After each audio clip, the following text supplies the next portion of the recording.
Good morning students. बेटा आज जो अपना टॉपिक रहेगा वो है हाइड्रोजन बॉन्डिंग। आज का जो टॉपिक है हाइड्रोजन बॉन्डिंग। सबसे पहले अपने को ये पता होना चाहिए भी जो हाइड्रोजन बॉन्डिंग है बेटा वो होती क्या है। तो इसमें देखो बेटा क्या होता है भी जो हाइड्रोजन है अपने पास जो एटम वो किसी दूसरे एलिमेंट के साथ एक अट्रैक्टिव फोर्स से जुड़ा हुआ होता है, लेकिन जो इस हाइड्रोजन से एलिमेंट जुड़ा हुआ है उसकी जो इलेक्ट्रोनेगेटिविटी है वो ज़्यादा होनी चाहिए। मतलब हम ये कहेंगे भी a more electronegative atom is attach with hydrogen atom with attractive force, एक अट्रैक्टिव फोर्स के साथ। तो डेफिनेशन देखिए हम इसके अंदर बेटा इसकी लिख सकते हैं। क्या लिखोगे इसमें? लिखोगे विद द अट्रैक्शन, या ये लिखो the attractive force which binds का मतलब होता है जोड़ता है। Attractive force which binds hydrogen atom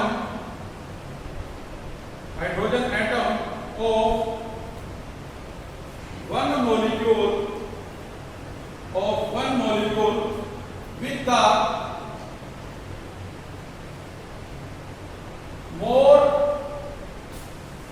electronegative atom।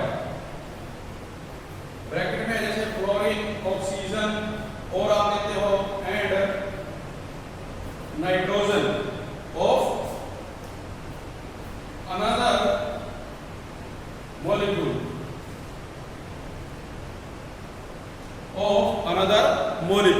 मतलब जैसे ये बन गया इसके अंदर पे, ठीक है। एग्जांपल जैसे भी मैं बताऊंगा तुम्हारे को इसके जो है, तो बेटा जो ये हाइड्रोजन बॉन्डिंग है फर्दर 2 टाइप्स की होती है। इसके बाद देखो क्या आता है, आगे आता है कंडीशंस फॉर हाइड्रोजन बॉन्डिंग। ये जो दो एटम आपस में कंबाइन कर रहे हैं, इनको कंबाइन करवाने के लिए हमें क्या कंडीशन देखनी है। तो कंडीशन देखो जो फर्स्ट रहेगी बेटा इसके अंदर, first hydrogen atom must B linked to highly electronegative atom. The atoms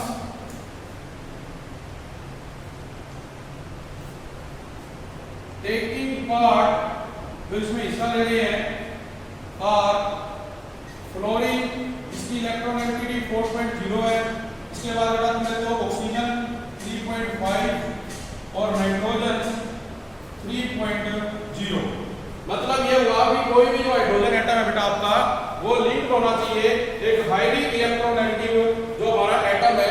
इसमें जो एटम है जैसे हम बेटा ले रहे हैं फ्लोरीन, ऑक्सीजन, नाइट्रोजन, इनकी जो इलेक्ट्रोनेगेटिविटी है हम कहते हैं फ्लोरीन की सबसे ज्यादा है, वो 4.0 है, ऑक्सीजन की 3.5 है, नाइट्रोजन की 3.0 दे रखी है। इसके बाद बेटा सेकंड पॉइंट जो इसमें आ जाता है देखो वो है sign, the sign of electronegative atom must be small. ये जो साइज ऑफ इलेक्ट्रोनेगेटिव एटम उसका साइज क्या होना चाहिए? छोटा होना चाहिए। अब देखो आपको ये पता है कि हम हाइड्रोजन लेते हैं क्लोरीन, ब्रोमीन, आयोडीन, तो है तो ये भी सारे इलेक्ट्रोनेगेटिव, लेकिन इसके कंपैरिजन में इनका सबका साइज जो होता है बड़ा होता है। लेकिन जब हम लेफ्ट से राइट जा रहे हैं, लेफ्ट से राइट देखो फ्लोरीन है, ऑक्सीजन है, नाइट्रोजन है, तो ये क्या है इनका साइज छोटा है इनके कंपैरिजन में। इसलिए सेकंड पॉइंट में कहा गया कि जो size of the electronegative atom होगा छोटा होना चाहिए। थर्ड पॉइंट इसमें जो आएगा बेटा आपका वो है इलेक्ट्रो नेगेटिव जो एलिमेंट है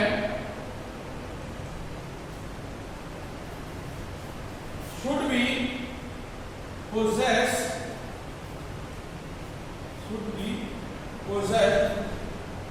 at least one lone pair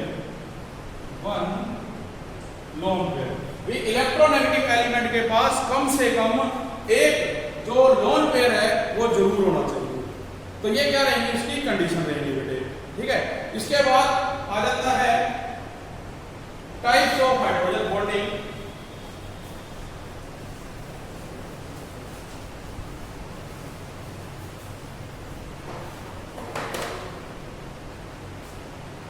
types of hydrogen bonding. First इसमें है बेटा inter molecular hydrogen bonding. Intermolecular hydrogen bonding. तो देखो जो इंटरमोलिकुलर हाइड्रोजन बॉन्डिंग है बेटे, इसमें क्या होगा, it is formed between two different molecules of same और डिफरेंट कंपाउंड्स। भी ये क्या कहता है भी जो इंटरमोलिकुलर हाइड्रोजन है ये किसमें होगी, बिटवीन टू डिफरेंट जो हमारे पास एटम्स है बेटे ऑफ मॉलिक्यूल जो सेम है और डिफरेंट कंपाउंड के हैं, ठीक है। अब क्या लिखोगे इसके अंदर डेफिनेशन में, इट इज फॉर्म्ड between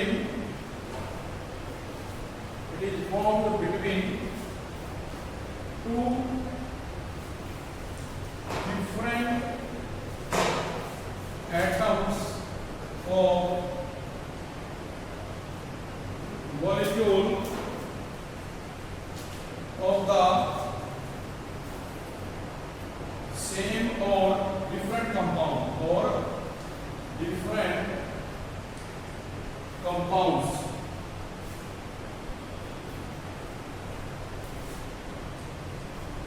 तो ये फर्स्ट इसमें रहेगी।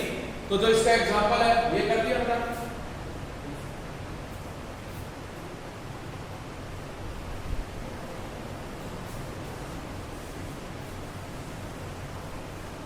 इसमें जो इसका एग्जांपल रहेगा बेटा, देखो जो एग्जांपल है, एग्जांपल जैसे कि इसमें लेते हैं हम इन अमोनिया जो NH3 है, नाइट्रोजन के पास ये 3 नाइट्रोजन होते हैं और एक लोन पेयर। कंडीशन याद करो, कंडीशन में उसने यही कहा था ना कि अपने पास क्या होगा, 2 एटम जुड़ते हैं, देखो हाइड्रोजन और नाइट्रोजन जुड़ रहे हैं। सेकंड में क्या कहा, साइज ऑफ इलेक्ट्रोनेगेटिव एटम छोटा होना चाहिए, नाइट्रोजन है जिसका साइज छोटा है। तीसरे पॉइंट में क्या कहा, कम से कम एक लोन पेयर होना चाहिए। आप देख रहे हैं नाइट्रोजन पे लोन पेयर प्रेजेंट है बेटा, आई बात समझ में। फिर अब इसी तरह से फिर ले लेंगे, देखो नाइट्रोजन 3 नाइट्रोजन है लोन पेयर, तो देखो यहाँ ये बॉन्डिंग हो जाएगी इसके बीच में। इसी प्रकार से आगे ये जुड़ गया, आगे तो ऐसे चलता जाएगा। तो जब क्या होगा, एक इलेक्ट्रोनेगेटिव और हाइड्रोजन के बीच में जो बॉन्ड बनता है उसे हम क्या कहेंगे, हाइड्रोजन बॉन्डिंग कहेंगे बेटे। इसका और भी एग्जांपल ले सकते हो, जैसे मान लो तुम लेते हो इन HF, यहाँ देखते हैं इन HF, यहाँ पे हाइड्रोजन और फ्लोरीन देखो अलग अलग है, फ्लोरीन की इलेक्ट्रोनेगेटिविटी ज्यादा है, लोन पेयर भी इसके ऊपर भी प्रेजेंट होते हैं बेटे। तो इसका जो स्ट्रक्चर होने वाला है वो कैसे बनेगा, FH, इसके साथ ये फ्लोरीन ने बॉन्डिंग कर ली, फिर H आ गया, तो फ्लोरीन बने, यहाँ हाइड्रोजन ऐसे चलती जाएगी। तो ये क्या कराएगी, आपकी इंटरमोलिकुलर हाइड्रोजन बॉन्डिंग कराएगी। सेकंड इसके बाद आ जाता है बेटा इंट्रामोलिकुलर हाइड्रोजन बॉन्डिंग।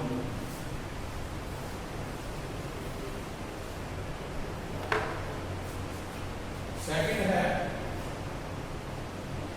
इंट्रामोलिकुलर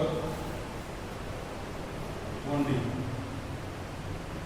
जो इंट्रामोलिकुलर हाइड्रोजन बॉन्डिंग है बेटे आपकी, इसमें आप देखेंगे भी जो हाइड्रोजन बॉन्डिंग है इसमें जो हाइड्रोजन एटम है एंड जो इलेक्ट्रोनेगेटिव एटम है are present in the bond belonging to the same molecule. मतलब एक ही मोलिक्यूल के पास हाइड्रोजन भी जुड़ा हुआ है और उसके साथ बेटा ऑक्सीजन भी जुड़ी हुई है, एक ही मोलिक्यूल पे उनके साथ वो जुड़े हुए हैं, लेकिन फिर भी ये आपस में क्या कर रहे हैं, बॉन्ड बना रहे हैं। तो वो क्या कहलाएगी, इंट्रामोलिकुलर। जैसे अपन ने कहा था ना साइडवेज ओवरलैपिंग होती है, तो वैसे तो वो जुड़े ही हुए हैं, साइडवेज भी आपस में ओवरलैपिंग करते हैं, तो इसके केस में भी क्या होगा, यही आएगा।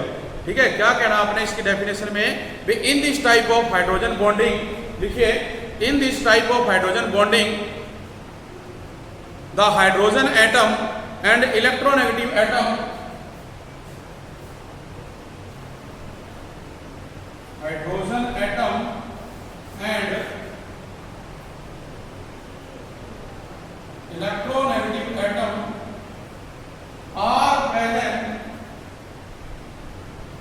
are present in the bonds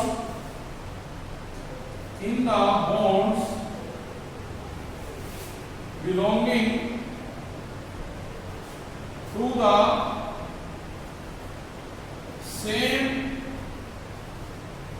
molecule। जो किससे बिलोंग करते हैं बेटा, जो हमारे पास सेम मोलिक्यूल है। इसका जो एग्जांपल लेंगे, एग्जाम्पल इसमें जो आप पढ़ेंगे वो अपने को जैसे बेटे दिया हुआ है, आपके पास देखो ये बेंजीन रिंग है,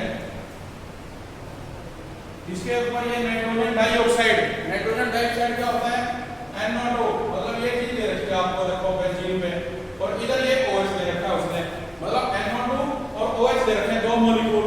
अब इसकी जो ये हाइड्रोजन है और इसकी जो ऑक्सीजन है, इनके बीच में बॉन्डिंग होगी। हम क्या लिख सकते हैं, हम इसको ऐसे लिख रहे हैं, देखो यहाँ पे जो बॉन्ड है इसको ऐसे लिख दिया, नाइट्रोजन डाइऑक्साइड को भी एक तो डबल बॉन्ड बना रहा है, एक ये कोऑर्डिनेट बॉन्ड बना रहा है जिसमें क्या लोन पेयर इसको दे रहा है, और इस पोजीशन पे ये क्या है OH, तो इसके बीच में यहाँ पे हाइड्रोजन बॉन्डिंग टेक प्लेस करेगी इस ऑक्सीजन और इसमें। दो जो अपना एक मॉलिक्यूल था उसके साथ ये दोनों जुड़े हुए हैं, डेफिनेशन में यही क्या रखा है, और इनके बीच में क्या होता है, बॉन्ड बनता है, तो वो क्या कहलाएगी, इंट्रामोलिकुलर हाइड्रोजन बॉन्डिंग कहलाएगी बेटे। ठीक है, इसके बाद एक क्वेश्चन जैसे आ जाता है, जनरल क्वेश्चन है, water is liquid by H2S is gas, why. इसका आंसर देना है कि जो वाटर है वो लिक्विड है, जबकि जो H2S है वो गैस है बेटा। तो इसका जो कारण है आपने लिखना है because of due to the presence of intermolecular hydrogen bonding in water. इसके अंदर, वाटर के अंदर जो हाइड्रोजन बॉन्डिंग है कैसे होगी, देखो ये अपने पास वाटर कैसे लिख दिया, वाटर को मैंने फिर ऐसे लिख दिया, वाटर को मैंने फिर ऐसे लिखा, तो देखो ये ऑक्सीजन हाइड्रोजन है, बॉन्ड बन गया, इनके बीच में बन गया, आगे फिर बनेगा। तो यहाँ क्या हो रही है, जो इंटरमोलिकुलर हाइड्रोजन बॉन्डिंग है वो टेक प्लेस कर रही है, जबकि हमारे पास जो बेटे H2S है, हाइड्रोजन सल्फाइड है, इसके अंदर ऐसा नहीं होता, क्योंकि तुम देखते हो कि सल्फर के साथ देखो दो हाइड्रोजन है, फिर इसके साथ देखो दो हाइड्रोजन है, बट हमने क्या पढ़ा था कि क्लोरीन, ऑक्सीजन और नाइट्रोजन होनी चाहिए, बट वो यहाँ पे देखो है नहीं इसके अंदर। ठीक है, तो यहाँ पे हाइड्रोजन बॉन्डिंग टेक प्लेस नहीं करेगी, कौन सी, इंटरमोलिकुलर। तो जब इंटरमोलिकुलर हाइड्रोजन बॉन्डिंग बेटे नहीं हो रही, इसलिए जो H2S है वो क्या है, गैस है, और जो वाटर है वो क्या है, लिक्विड रहेगा। 2 नंबर का जो क्वेश्चन है ये आपसे पूछा जा सकता है। नेक्स्ट टॉपिक जो आपका रहेगा वो है बेटे हाइब्रिडाइजेशन। नेक्स्ट जो अपना पॉइंट है,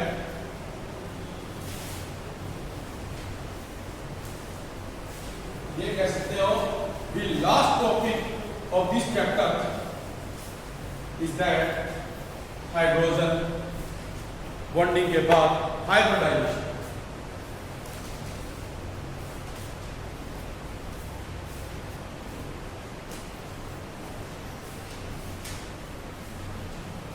क्या कहेंगे, हाइब्रिडाइजेशन। ठीक है, जैसे आप कहते हैं, इसमें एग्जांपल ले सकते हैं। देखिए हम लोग मार्केट से सब्जी खरीदते हैं, या जो किसान है, या आप कोई भी एनिमल देखते हैं बेटे, जैसे कि आपको एग्जांपल होता है मुर्रा नस्ल की जो भैंस है, वो एक उच्च क्वालिटी की भैंस मानी जाती है, हाइब्रिड मानी जाती है।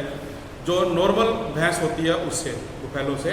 सेम वे में आप देखते हैं मार्केट में हमें ऐसी भी सब्जियां मिलती हैं जो हाइब्रिड होती हैं, ठीक है। तो मतलब वो जो आप कह सकते हो मिनिमम क्वालिटी के जो सीड्स थे उनको मिक्स करके उनकी प्रॉपर्टीज में चेंज करके जो है उच्च क्वालिटी के बीज बनाए गए, उनको हम क्या नाम देते हैं, हाइब्रिड कहते हैं। जैसे आप लोग देखते हैं जो हम देखे भी बाहर फॉरेन के जो पर्सन आते हैं जो पहले मान लो इंडिया में रहते थे, वहां उन्होंने जाके मैरिज कर ली, तो हम उनको क्या कहते हैं, एनआरआईज कह देते हैं भी वो नॉट रिटर्न इंडियंस है जो वापस नहीं आए अपने, लेकिन वहाँ जो फॉरेनर है बेटा और जो इंडियंस है उनके बीच से जो उनके बच्चे हैं उनको हम क्या कहेंगे, हाइब्रिड कहेंगे। तो इस प्रकार से देखो हम क्या कहते हैं भी जो हाइब्रिडाइजेशन है वो क्या होगी बेटे, दो या दो से ज़्यादा जो अपने एटॉमिक ऑर्बिटल्स होते हैं उनको मिक्सिंग होने पे एक जो नया ऑर्बिटल बनता है उसको अपन नाम देते हैं किसका, हाइब्रिडाइजेशन का, ठीक है। क्या कहेंगे उसको हम, हाइब्रिडाइजेशन। तो आप डेफिनेशन इसमें जो लिखेंगे वो क्या लिखेंगे, it is defined as, it is defined as the process of intermixing, it is defined as the process of intermixing of the orbitals of slightly different energies, इसके जो डिफरेंट एनर्जीज हैं, so as to redistribute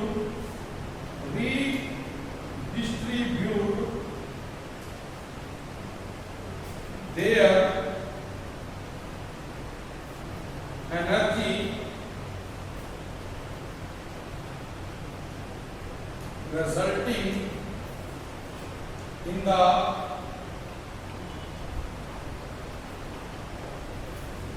resulting in the formation of new set of orbitals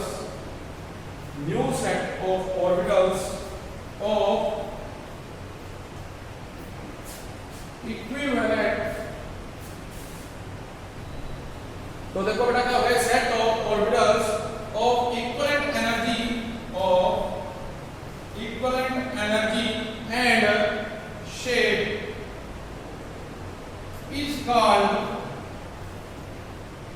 hybrid orbital and the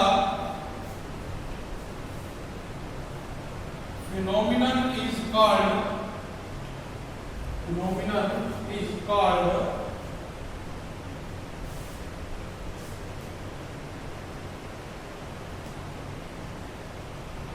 hybridisation. उसको अपन क्या नाम देंगे, hybridisation का नाम देंगे। क्या कहा डेफिनेशन में भी बेटा, ये इंटरमिक्सिंग किया हमने किसकी, ऑर्बिटल्स की और स्लाइटली डिफरेंट एनर्जी, जिनकी जो एनर्जी है वो थोड़ी सी डिफरेंट है। जैसे आप कहते हैं कि एक s ऑर्बिटल है और एक p ऑर्बिटल है, दोनों की जो एनर्जी है वो अलग अलग होती है, और अब हम क्या करेंगे, इनको मिक्स करेंगे। तो मिक्स करने पे जो इनकी एनर्जी है अब वो रीडिस्ट्रीब्यूट हो जाएगी, क्योंकि मिक्स होगी। मिक्स होने के बाद आप उसको दोबारा क्या करेंगे, डिस्ट्रीब्यूट करेंगे।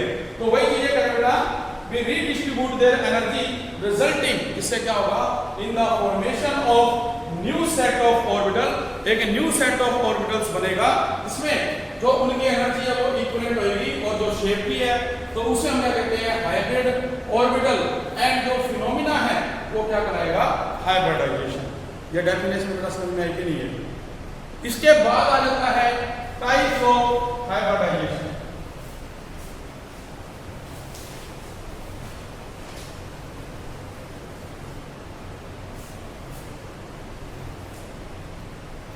Types of hybridization. तो जो हाइब्रिडाइजेशन है बेटा, जनरली आपने पढ़नी है। फर्स्ट है sp हाइब्रिडाइजेशन, सेकंड है sp2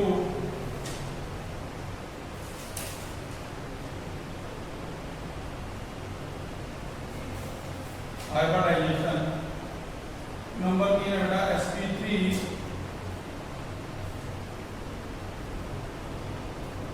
हाइब्रिडाइजेशन। ठीक है, तो ये टाइप्स में 3 है बेटे। ये तो देखो हमने स्टडी करनी ही करनी है, लेकिन इससे भी और ऊपर कुछ हाइब्रिडाइजेशन होती है जो आपकी जो नेक्स्ट क्लास आएगी, जैसे 12th क्लास, वहां पर यूज होंगी। जैसे हम कहें अगर बात करें तो बेटा आ जाती है जैसे sp3d हाइब्रिडाइजेशन, पांचवा जैसा आ जाता है sp3d2 हाइब्रिडाइजेशन, छठा कहते हैं sp2d हाइब्रिडाइजेशन, सातवें में कहते हैं sp3d3 हाइब्रिडाइजेशन। तो ये बेटा कितने प्रकार की हो जाती है, लेकिन जनरली आपकी क्लास में 3 तक आपने करनी है। उसके बाद जो ये है इनके मैं एक दो एग्जांपल आपको करवाऊंगा, लेकिन जो नेक्स्ट क्लास अपनी आएगी 12th क्लास, वहां पे हमें ये सारी जो है स्टडी करनी पड़ेगी। ठीक है, तो 1 बाय 1 हम इनको पढ़ेंगे बेटा, ये क्या होती है और ये किस प्रकार से बनती है। जैसे आपको अभी बताया भी था मैंने, इंटरमिक्सिंग हमने करनी होती है। तो इसमें ये क्या बताते हैं बेटा, देखो भी जो हमारे पास हाइब्रिडाइजेशन है इसकी कुछ फीचर्स हैं। फीचर्स में क्या है, जो साइलेंट फीचर्स ऑफ हाइब्रिडाइजेशन हम लेते हैं उसमें ये कहा जाएगा, एक तो आप जो डिफरेंट एटॉमिक ऑर्बिटल्स हैं उनको लेते हैं और आपस में क्या करते हैं, मिक्स कर देते हैं। जो साइलेंट फीचर्स है टॉपिक बुक में दे रखा होगा। सेकंड पॉइंट है जैसे भी जो हाइब्रिडाइज्ड ऑर्बिटल्स हैं ये ज्यादा इफेक्टिव माने जाएंगे इससे जो पहले हमारे पास एटॉमिक ऑर्बिटल थे। थर्ड पॉइंट में कहा जाता है भी जो हाइब्रिडाइज्ड ऑर्बिटल्स हैं are always similar in energy and shape. ये तो हमने डेफिनेशन में लिखा ही है कि जो वो रीडिस्ट्रीब्यूट करते हैं तो जो उनकी एनर्जी है वो इक्विवेलेंट हो जाती है और जो शेप है वो भी उनकी इक्विवेलेंट हो जाती है। और थर्ड के बाद फोर्थ आएगा hybridization indicates geometry of the molecule. भी जब अगर आपको किसी की हाइब्रिडाइजेशन पता है तो उस मॉलिक्यूल की जो शेप है वो बेटे हम बता सकते हैं, जैसे अभी करेंगे तो आपको पता लगेगा। इसके बाद लिखिए जो इंपॉर्टेंट कंडीशंस हैं फॉर हाइब्रिडाइजेशन। भी हमारे पास इंपॉर्टेंट कंडीशंस हैं कुछ जो हमें किसके लिए चाहिए, हाइब्रिडाइजेशन के लिए चाहिए। इसमें देखो मैंने क्या बताया, एक तो साइलेंट फीचर्स ऑफ हाइब्रिडाइजेशन। ठीक है, रीड फ्रॉम बुक। इसके बाद देखो जो टॉपिक है बेटा अपना वो है इंपॉर्टेंट कंडीशंस और हाइब्रिडाइजेशन। इंपॉर्टेंट कंडीशन जो है हाइब्रिडाइजेशन के लिए वो है, तो क्या क्या कंडीशन है देखो बेटे। फर्स्ट है orbitals present in the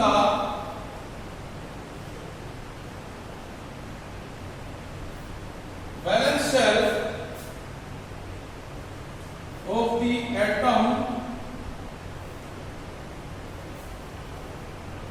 are hybridized. Number 2, orbitals undergoing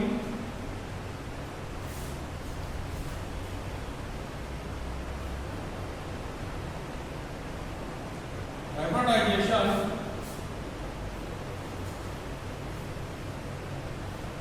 should have almost equal energy. इसकी एनर्जी क्या होनी चाहिए, इक्वल होनी चाहिए। और थर्ड पॉइंट है बेटा half field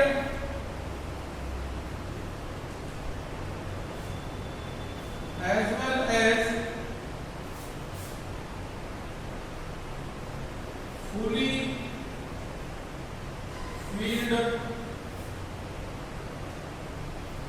fully filled orbitals जो अपने पास है shell take part in hybridization, कहां पे हिस्सा लेगा वो, हाइब्रिडाइजेशन में हिस्सा लेगा। और फोर्थ पॉइंट बेटा क्या रहेगा, प्रमोशन ऑफ इलेक्ट्रॉन्स, जो प्रमोशन ऑफ इलेक्ट्रॉन्स है इज नॉट एन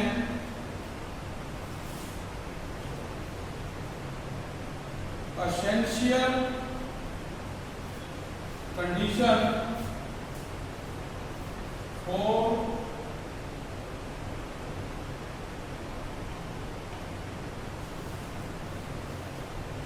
हाइब्रिडाइजेशन। तो ये 4 पॉइंट रहेंगे। इनमें आपने देखा भी जो फर्स्ट पॉइंट था उसमें तो ये कहा गया भी जो orbital present in the valence shell of the atom बेटा वो हाइब्रिडाइज होंगे। नंबर 2, जो हमारे पास ऑर्बिटल्स हैं अंडरगोइंग हाइब्रिडाइजेशन, जो हाइब्रिडाइजेशन कर रहे हैं, should have almost equal energy, उनकी एनर्जी इक्वल होनी चाहिए।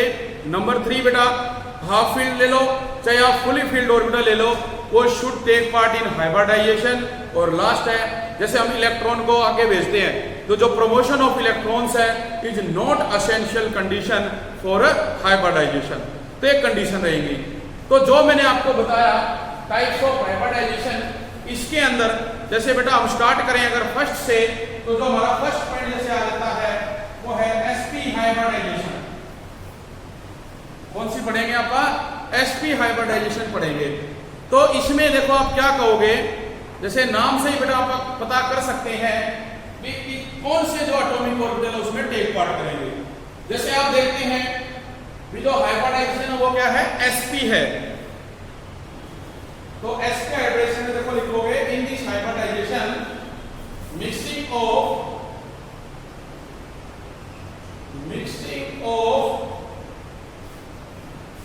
1 s orbital and 1 p orbital. फिर हम मिक्सिंग करेंगे एक s ऑर्बिटल की और एक p ऑर्बिटल की बेटा इसके अंदर, तो of 2 equivalent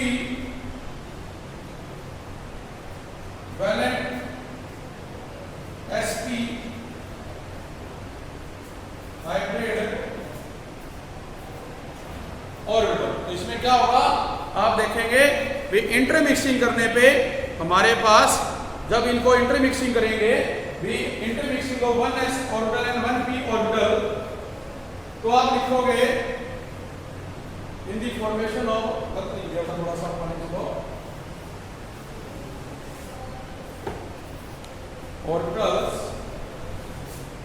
resulting in the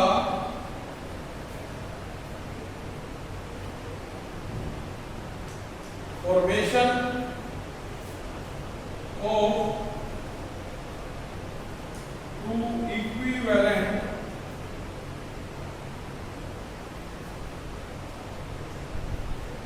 hybrid orbital, 2 equivalent sp hybrid orbital, this type of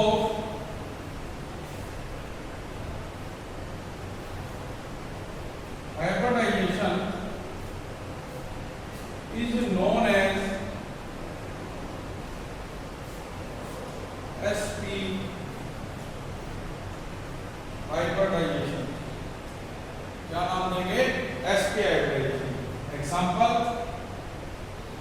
अपने पास ये 1s ऑर्बिटल है, ये न्यूक्लियस है, ठीक है बेटा, और दूसरा आप क्या लेते हो, एक p ऑर्बिटल ले रहे हो, ठीक है, यहाँ पे प्लस है माइनस है, ये क्या है आपका p ऑर्बिटल, 2p मानो आप लेते हो इसको। तो जब हम इनकी मिक्सिंग करेंगे बेटे आपस में, तो मिक्सिंग होने पे देखो क्या करेगा, हमें ये पता है भी जो s ऑर्बिटल होता है उसकी शेप नहीं होती कोई भी, वो स्फेरिकल होता है, ठीक है। जबकि बेटा जो हमारा p ऑर्बिटल है जो आप ये ले रहे हैं इसको आप कह सकते हैं ये 3 एक्सिस में होता है। अब ये दोनों आपस में जुड़ेंगे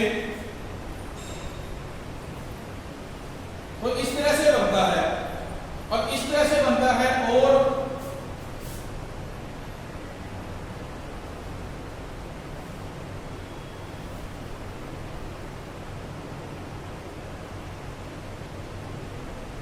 इस तरह से जो है बेटा इसकी शेप बनेगी। तो ये क्या हो गया आपका जो sp हाइब्रिड ऑर्बिटल है वो बन जाएगा। तो इसको आप क्या नाम देते हैं, sp हाइब्रिडाइजेशन का नाम देते हैं। ठीक है, तो आज बेटा आप इतना करेंगे। Thank you very much.